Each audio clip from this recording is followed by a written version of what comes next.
Adaptador para ralos. Este é o adaptador para ralos. Aliado com a função sopro do seu Vivenzo, permite a desobstrução de escoamentos e ralos.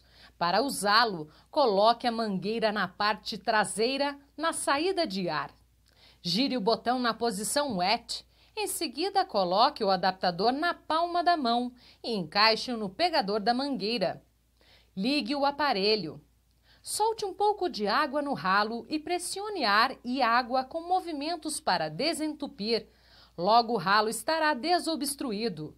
Em algumas cubas mais antigas, você deve fechar o respiro durante o processo.